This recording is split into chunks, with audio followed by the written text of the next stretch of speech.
Welcome, Generals, to Ray Rivers Gaming, and in this video I'm going to be doing an after-action report on the victory of my first campaign playing the US. So, this is what the screen you see. I'm not sure what it tells me, but anyway, I'm going to load up a save now, and we'll get right into the discussion. So here we are. We're loading into one of my later saves. The game ended on the 22nd of 1780, and I had, when you look up here in foreign relations, okay, you can see that the British Army is very weak, and the victory points there says 1690, but I finished the campaign with 1650. Didn't matter. I don't think it matters, though. I'm not sure what is victory. Okay? I'm not sure what is victory. How many victory points do you need to have a victory? All I do know is that the game ends on the 22nd of June. Okay? So, let's get into the AAR.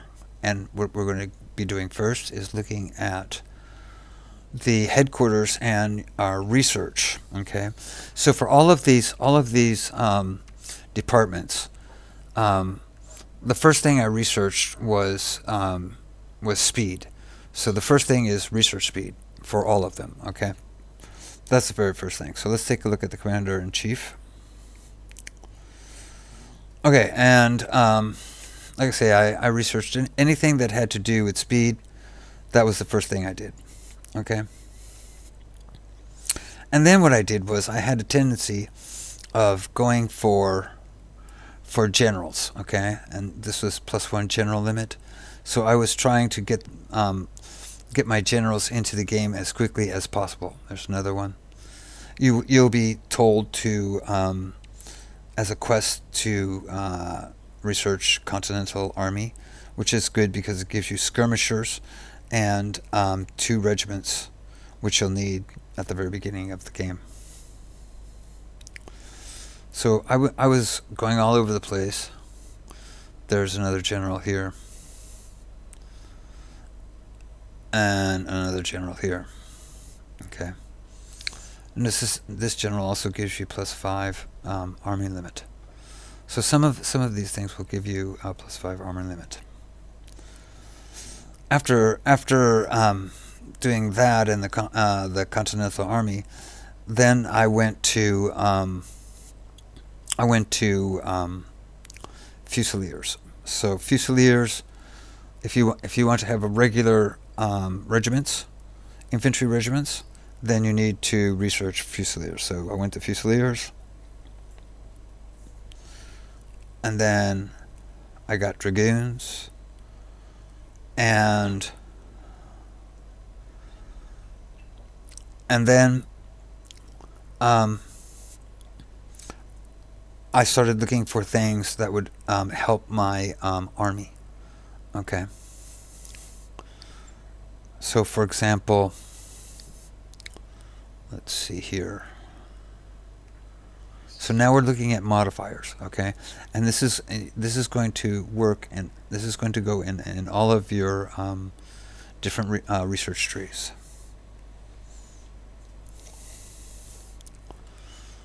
So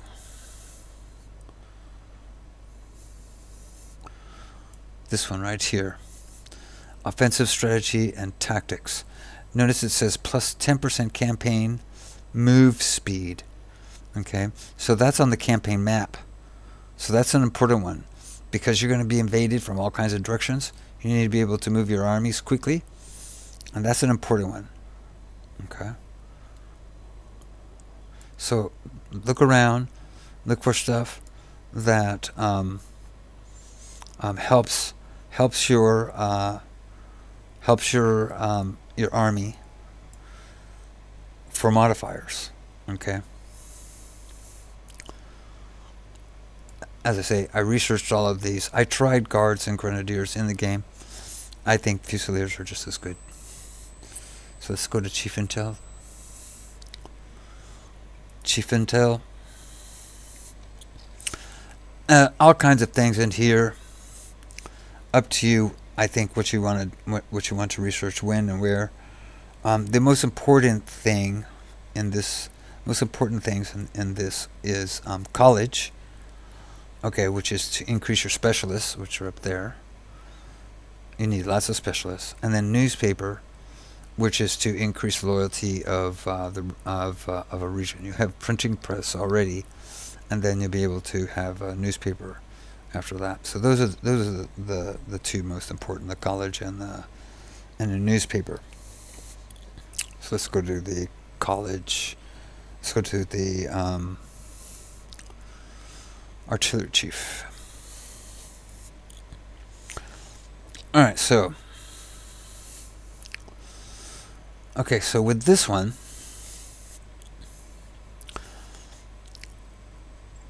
what I did was I first researched, well, of course I'm doing all these other things here to get down here, okay, but I first researched 6-pound field gun, okay, and then I went over here. You have to also get mortars, okay. Mortars are real important. You need mortars for your fusiliers, okay. And you'll be capturing a lot of mortars from the British, because the British will always have mortars and skirmishers in their regiments. So you'll be capturing a lot of mortars. I don't even think you're going to have to produce mortars. You're just going to capture so many, you'll have plenty for your regular troops. So what I did was I tried out the howitzers, okay, and believe it or not, I actually, when I compare them, here's a 6-pound field gun. I notice that the damage is 27.6, and it goes out to 1,900, whatever that is. I'm not sure if it's in yards. I think it's yards probably. Okay, and when you look at the howitzer, it's 1,500 yards, so it's shorter range. Okay, and it's 26. So the 6-pound field gun is actually pretty good. Reload 140. Same reload 140. Better efficiency. Okay. The problem with the mortar is, though it gives a lot of damage, it's not very efficient. The reload's the same, but the real problem is the range. And the range of 1,000, it's just, for me, it wasn't long enough. And what I found was a combination of the 6-pound field gun, okay, for long range, with the 8-inch land mortar, where I could place it behind my troops to protect them, to give them artillery support.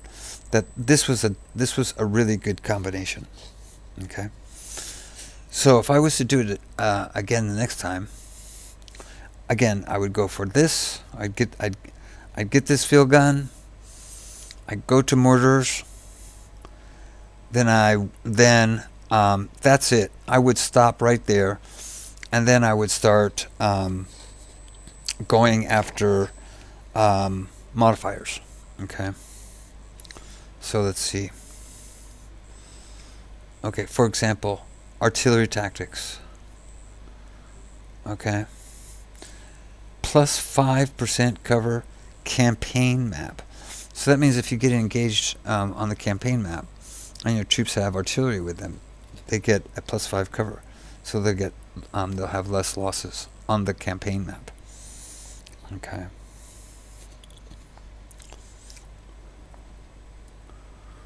And then gun laying. Okay. Plus 5% fortification penetration. Okay, so that means that it will do more damage to forts. Okay, and when you combine that with this one over here, okay, there's another plus 5 fortification penetration. And with the 2, you'd be amazed how even the 6-pounder, okay, will just totally destroy fortifications.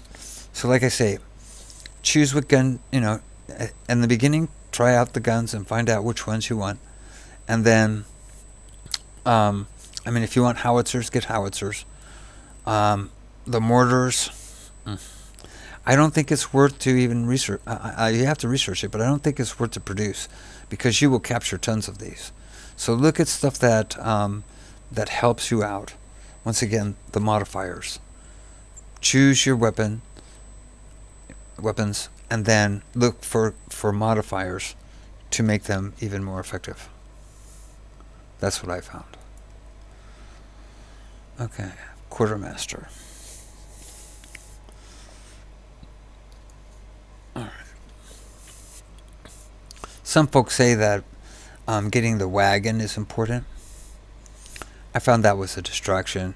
It wasted my research, to be quite honest. You need wagons to for your supply units, but you can buy wagons in the market. So I wouldn't even bother with that unless you want to build wagons and sell them. Okay. So once again, here there's some important buildings. Okay. Supply house.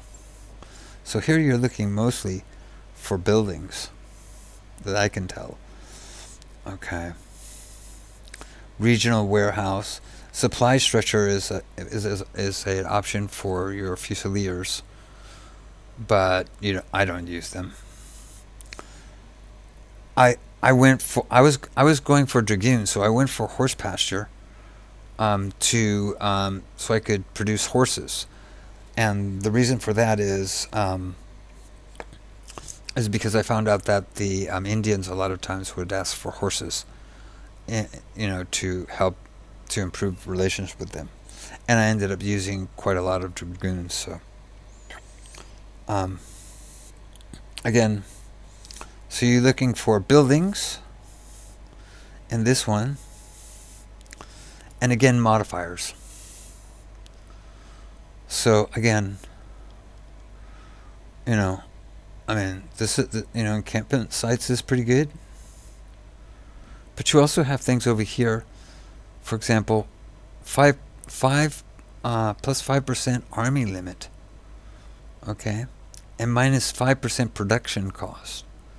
So be careful with look at the things and try to work out a strategy as to how to use those. I was kind of willy-nilly in all of this stuff and didn't really understand what I was doing, to be quite honest. I got there in the end, but you do have to have a strategy in your research. But like I say, try to figure out what is the most important things for your campaign. And then, after that, then start looking for stuff that are really good modifiers that are going to help you out.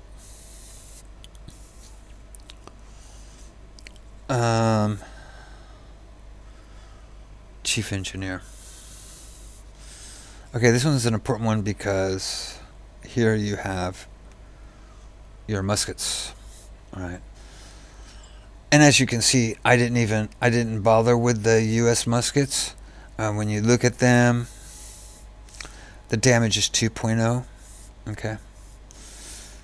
It's pretty low in efficiency. And even the Virginia musket is max damage of 2.1. So I didn't go for those. Okay, so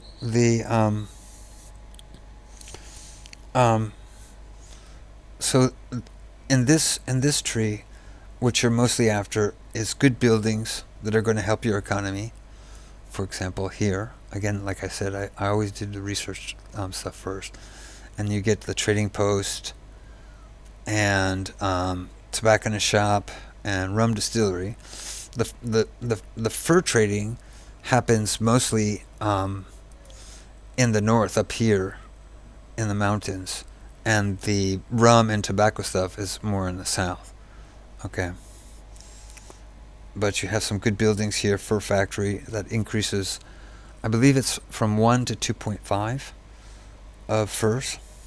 So that's a good thing. And then we come to the muskets and all that. Okay, so at the very beginning, I wanted to try skirmishers, and so the first thing, of course, is I got the Brown Bess musket, and the reason to get the Brown Bess musket, okay, is pretty understandable. I mean, you need a better weapon than just a regular musket. Okay, so the Brown Bess itself, you can see it goes out to 500 yards and has damage up to 2.2. Okay, and you compare that to the Spanish rifle. It also goes out to 500 yards, but it has damage up to 2.4. So the Brown Bess Model 69, 2.2, Spanish 2.4, and the French 2.3. So that said to me that the Spanish musket was the best. Okay, and so I also decided to go down this this tree here, which is for your skirmishers. Okay, hunter rifle. This is for the dragoons, and again for skirmishers. You know, the problem is that when you're fighting against the British at the very beginning, at least first half, are all in regiments, and all the regiments will have a skirmisher company. So you're going to be faced with a lot of skirmishers.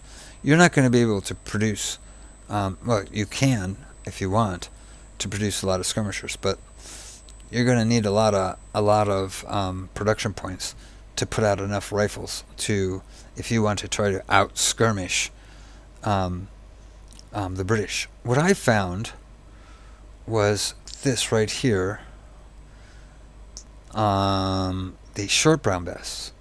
Look at that, it does 22 damage as well. Okay.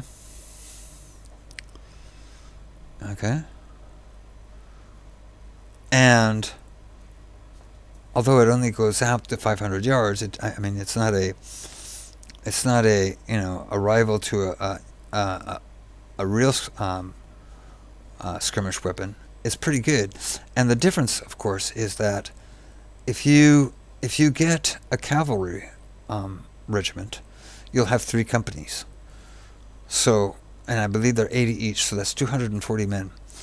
And what you can do with the cavalry is that they move very quickly. So if you have a problem, for example, on a flank, or you have some skirmishers that are trying to get around you or what have you, you can move the cavalry very quickly over to an area, dismount them, and then they are very good skirmishers. Okay, you just you have them engage, and they don't charge after the guys if the guys you're shooting at rout. Okay, as a matter of fact, they'll fire and then they'll fall back. So sometimes you have to be pushing back into line and all this, but they're very good at taking out skirmisher units for sure, and can even hold their own sometimes against a normal infantry regiment. So I came to be quite fond of the cavalry. And another good thing with the cavalry is that at the very end of any battle, okay, that you win, of course, okay, the British Army will rout. And once they start to rout, then you need to pause the battle right there, okay? And any of your infantry units that can charge, you need to charge your infantry units to try to capture as many of these guys who are running away as possible. The nice thing about the what I found interesting with the cavalry was, let's say that this is a group of British units that are running away. Okay. Well, normally to attack with the cavalry unit, what you do is let's say it's this guy here. Okay. You move the guys to a point close to him, and then to conserve their their endurance, and then you attack. You don't attack from way back here, or else they lose all their endurance. So you need to move close and then you attack them. But what I found was, again, here's a whole group and they're just now all starting to run, and I have maybe a couple units down here, and this guy can attack him, and this guy can attack him, and he can attack him, charging. Okay, there's another group of guys who are way back, especially artillery. And what you can do with your cavalry is you just run your cavalry. Okay, you just run them from one place to the other place, and let them just run right through this mass of British units that are routing, and just by running them through, they will interact, and they will be shooting with their muskets at these units, and that's a lot of times. You'll be amazed at how many units, just by running them past, will actually surrender. So that's what I do. Is I usually have them off on a flank or whatever. I just let them run right through the mass of troops that are routing, and then I bring them up as far to the top of the map as I can, and then I try to pick off units that look like they're going to escape from my infantry. Okay, so they're really good for rounding up routing troops that you're not going to be able to get with your infantry. All right. So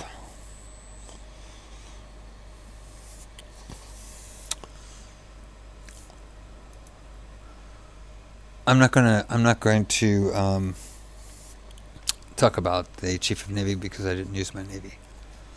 Over here, in intelligence costs, it's pretty high. I ended up taking it all the way to the top, but the reason I did that was because the British were it wasn't continuous, but it was in period of time. Okay, they were knocking off my my guys in my headquarters, so I slowly kept increasing my intelligence, and you get better reporting. You know that what's going on with invasions and all that. It takes a while. You're not going to get there. This is you're talking mid game and then towards the end. Okay, but this was worth it, I think. Now the training level is also something that I tried out, and training has to do with ammunition. Okay, and you have to, what you do in the production management, you produce ammunition, and that ammunition is there, and it serves only two purposes. Okay, it's there for as a product that you can sell, or for training. Let's take a look at my production management. Look at that, 66. Holy mackerel. Okay, and I'm in 1780. There's absolutely no reason for me to have this much ammunition. Okay, once you start getting towards the end of the war, then you don't need this ammunition, because, like I say, the only thing that it serves is, if you want, like I say, it's a good. Okay, if you want to sell it, okay, see, that's 31,000 there. Okay, if you're not going to use it for training, then sell it, or shift that production over to other things that you need to produce. Okay, I'll be getting back to this a little bit later. All right. Okay. Alright, so let me talk about what in the end I came out was my ideal unit. Okay, like I said, I tried skirmishers, but I couldn't put enough on the field to make what I thought a difference. And so I decided to not do skirmishers. So here we go. And what you see here is a brigade, and it has 2 regiments of militia and 2 regiments of regular infantry. Let's take a look at the militia first, okay? So here's my militia. And what I ended up trying to do is to give my militia that were fighting, okay, brown besses. And they got the 6-pound field gun, okay? Here's another one here. And again, brown besses, 6-pound field gun. And you can see my arsenal is quite low. So it was really silliness for me to be making all this ammunition when I could have been making a lot of brown besses, okay? And making sure that the guys that I wanted had enough weapons to you know, to actually be the way I wanted them to be, okay? Here's my regular units, my infantry regular units, fusilier unit. And you can see I went with the Spanish 55 and the land mortar for their composition. I believe this is a grenadier or a guard. I tried them out. Like I say, I tried them out. This is my basic infantry regiment, okay? And I'm not producing any of these. I got so many. You capture so many of these. There's 56 right there that I didn't even have to produce any. Okay? Taking a look at this guy. And again, Spanish 55s and the 8-inch service mortar. And what I found was that brigading them 2 of each together, they supported each other, because you have 2 strong infantry groups, and then you have a good mix of artillery, long range and short range, with a big pack. The pack's a big punch. Okay, so that's how I tried to make my my standard units and my standard brigades.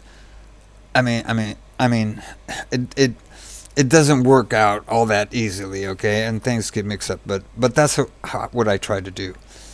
All right, and it seemed to work out quite well by doing it that way. So let's look again at my my production. Okay, so like I say, ammunition. At one point, I had 2 of these totally full and a little bit more. I tried some training, but you know what I did was I did this, just one. That's 216 ammunition per day. Oh, I had 9,000, and at that time, I didn't really notice any change. And I think if you're going to use ammunition for training, then what you need to do is you need to bump that number really high up. There's going to be some folks who are, because of the logistical system and all that, they're not going to have enough ammunition to train. But the ones who do get trained, you will have an impact, I think, by doing this. So if you're going to get ammunition for training, then you got to go full out and try to train them as much as possible, okay, until you run out of the ammunition, and then start making more, and then trying it again whenever you want. I don't know if I'm going to do that in my next game.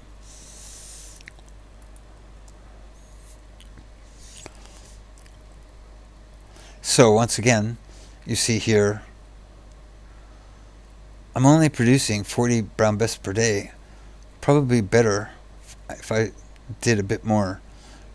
It's always good to have some, at least 1,000 civilian muskets, because a lot of times in your foreign relations, you'll get asked for guns, okay? And these pop-ups, there would be pop-ups where the Indians will ask you, you know, they want to trade fur for muskets. So it's good that you have to keep some muskets around.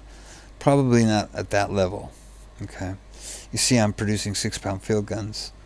Extra one here of Spanish. These down here are for my cavalry, because I've got quite a bit of cavalry actually. I think in the end I tried to get like 3, 3, and 2 or something like that. So I had quite a few. Let me see if it says up here.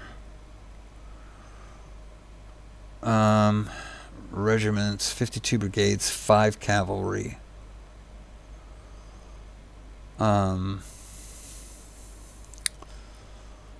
Regiments, brigade, cavalry 1 with 3 squadrons. Okay, so yeah, so I think I have at least six cavalry. Okay, and I think in the end I ended up with like half militia and half infantry.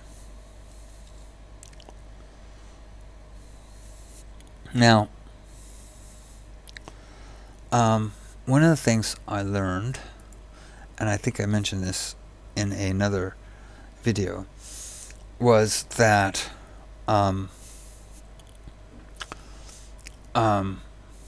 well, first off, it's really important that you have let me see here, where is he? A supply wagon, okay, to go with these guys, because of the not only the ammunition but the provisions, okay, so to keep these guys from not losing too many, okay. And also you can see up here, okay, look at the red, loss from diseases, deserters, and then combat losses, and you can make a difference with that if your deserters and all that are too high with your salary.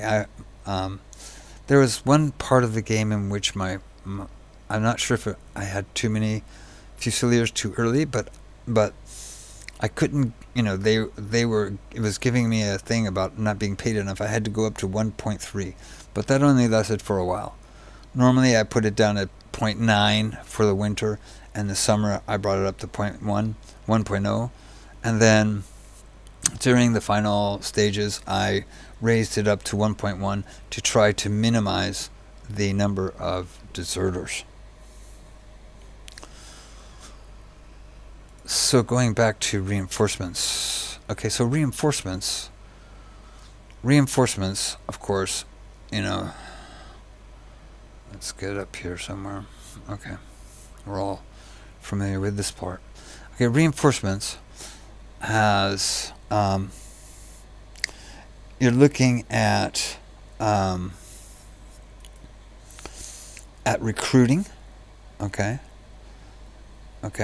It's a military base. It's recruiting, so it's kind of all wrapped together. You've got recruiting, okay, and you've got population, and you've got infrastructure, okay, infrastructure.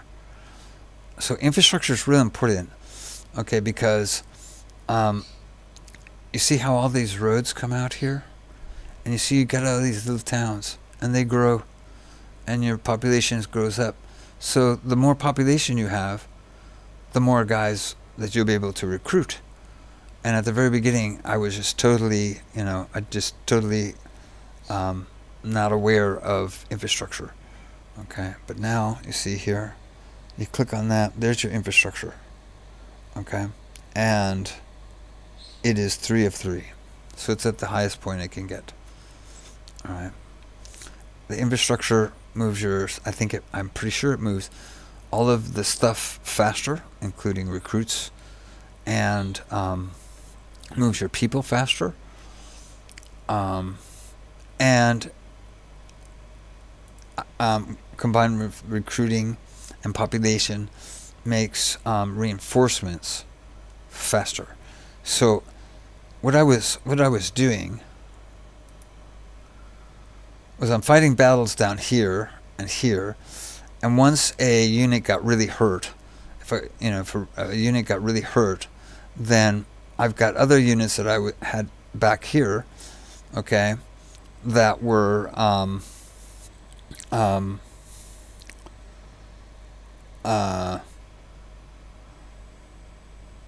being filled out, okay. And you can see this one here, for example. See that he's at full strength, okay,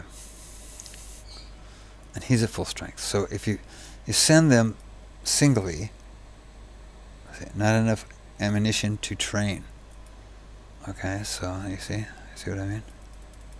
Some won't be able to do it. I'm not sure how that works.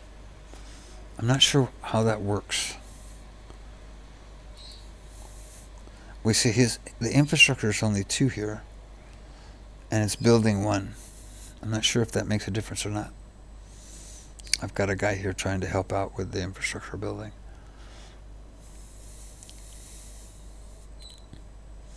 So, infrastructure is going to make a big difference in movement, in population increase, and combined with recruiting, faster recovery of units to full strength. So like I say, I'd have a battle and I would pull units that I had here at full strength down into the area here, and then send my other guys back, where I would put them, I tried to put them just 1 to a city, so that they would get their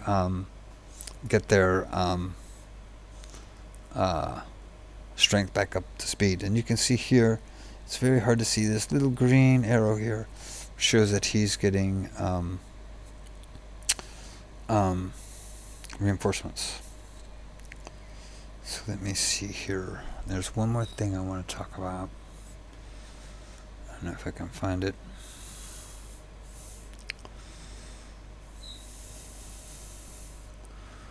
Okay, here.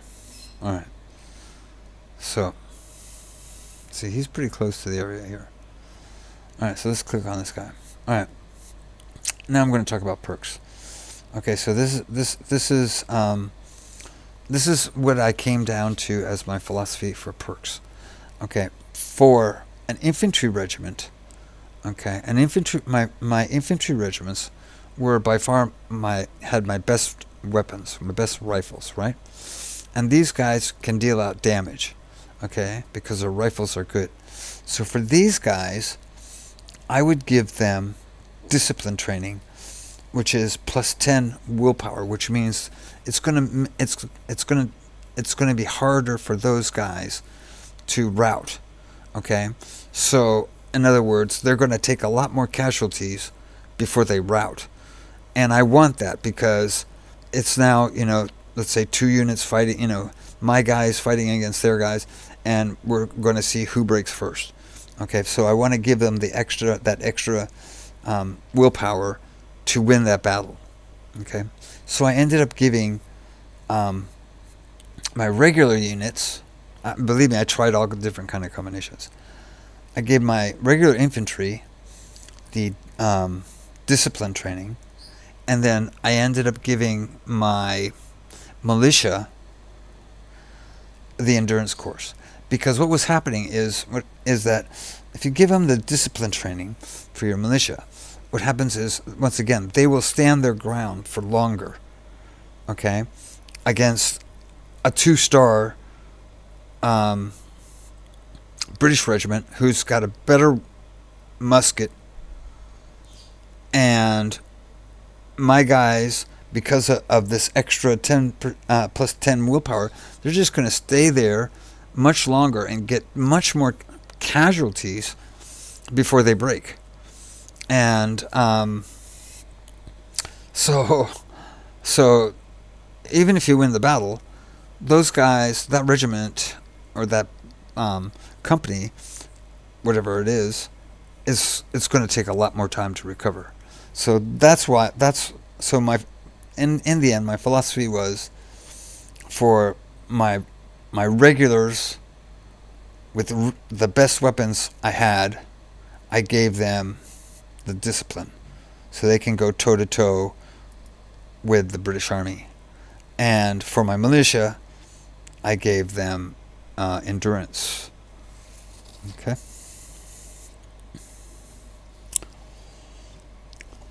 And that pretty much sums things up. One thing I found out after I won this campaign was that you can move these guys as armies, okay? And let's see here. This guy's coming down, okay. So let's see what's going on here. See if I can set this up here. Okay, so I've got a cavalry regiment here. This guy is missing one. Always best to get brigades, four regiment brigades if you can. These guys. So I'm going to set this guy up, okay, into a brigade. All right, and notice their strength. Okay, and here comes these guys here. Okay, so what I'm going to do is I circle them, and then I click join army.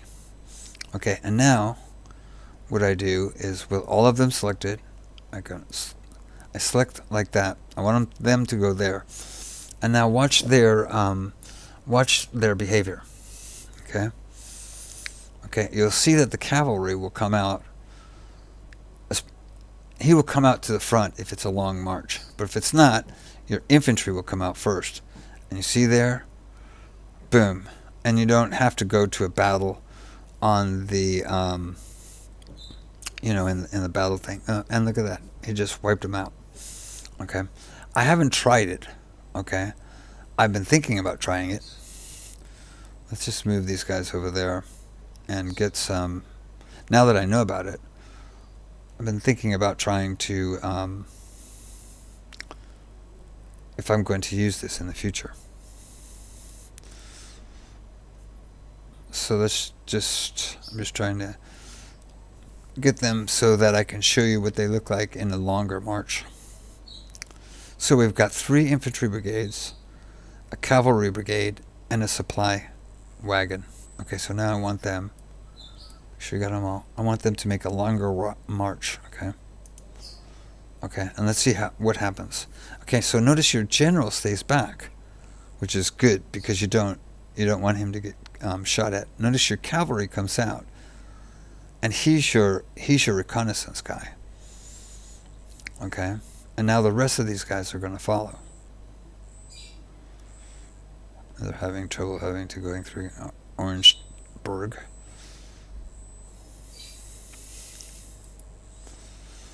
Okay, they're using a lot of supplies. That's why I've got my wagon with them. And what you see is infantry will go right past them, and they'll set up a battle line for you. Okay? They'll set up a battle line, and they're ready to fight. But now, one thing you always have to be careful about is this down here, condition.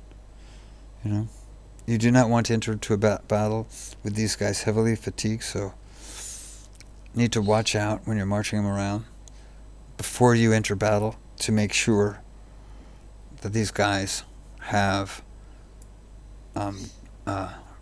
great conditions. So we go in small steps. So I'm going to move them up, and we're going to head towards Edgefield here and see what we see.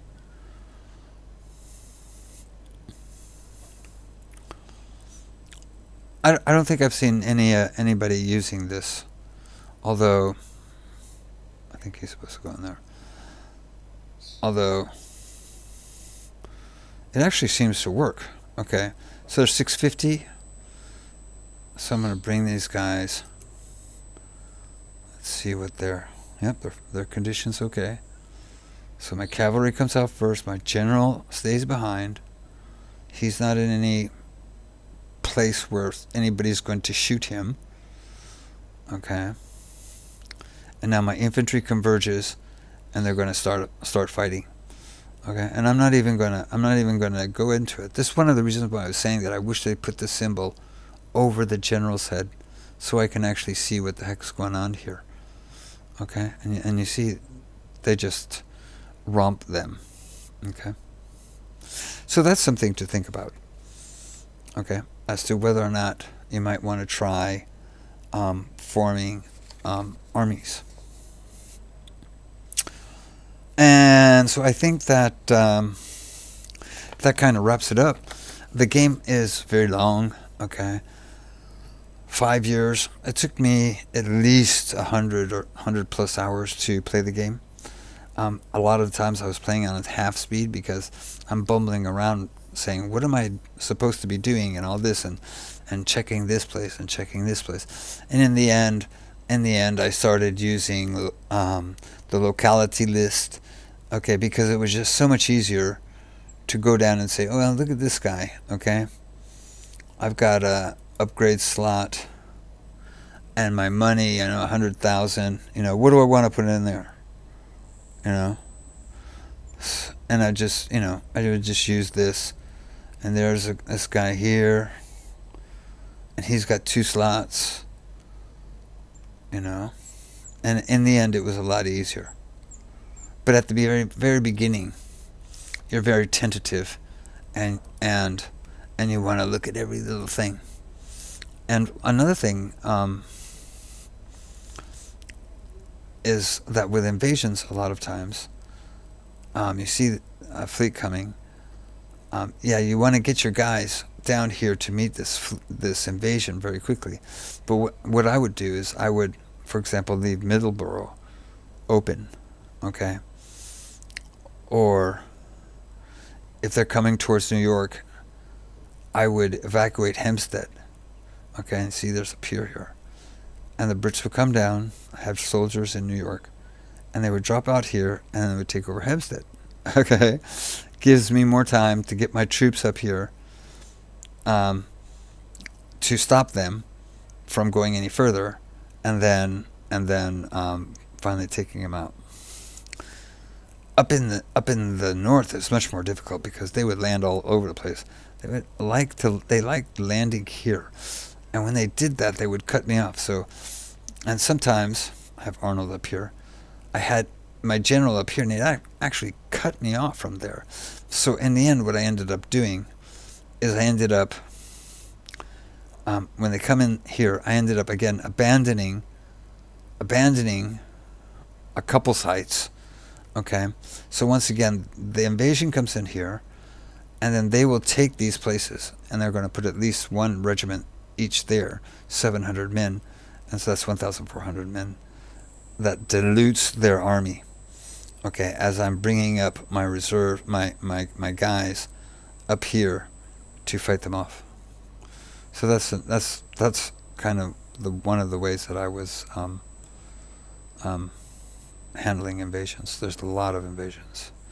So to end it all off, it was a long journey. I learned a lot. Okay, and I started the campaign at least 6 or 7 times before I figured out what I'm generally supposed to be doing, and then after that, I finally just said, okay, let's go for it, and I ended up being able to finish the campaign. I mean, it was at times frustrating, at times, really, really fun, because I'm winning. But at the very beginning, you're just, your head's just swirling. How does this work? How does that work? What do I do next? And all this other kind of stuff. So, but once you start getting it figured out, then it becomes a lot more entertaining. I like it. I like it. And so I think the next, I'm going to do another campaign. I know the British campaign is coming out. It won't be really. It's not going to be. It's out now for early adopters who bought from the manufacturer. But so it's not on Steam. So I think the next thing I'm going to do is try a campaign on hard and start working my way up the difficulty level. I think if this is like the way these guys have a tendency of doing their games, if it's anything like Ultimate General Civil War, for example, you'll find that the people who won the war, that side, it's the easier side to play. So, for example, in Ultimate General Civil War, playing as the North was the easier side to play than playing as the South. So I would imagine that playing as the Americans is the easier side because they won. And the British campaign, it's going to be much more difficult because they lost. So that's how I expect the game to evolve. So there you go. That's some of the things I kind of learned, my experiences and this and that and rumblings, and hope it was of some sort of interest and maybe learn something. I don't know, but yeah, I'm enjoying the game. Hope you do too. Until next time, you all take care.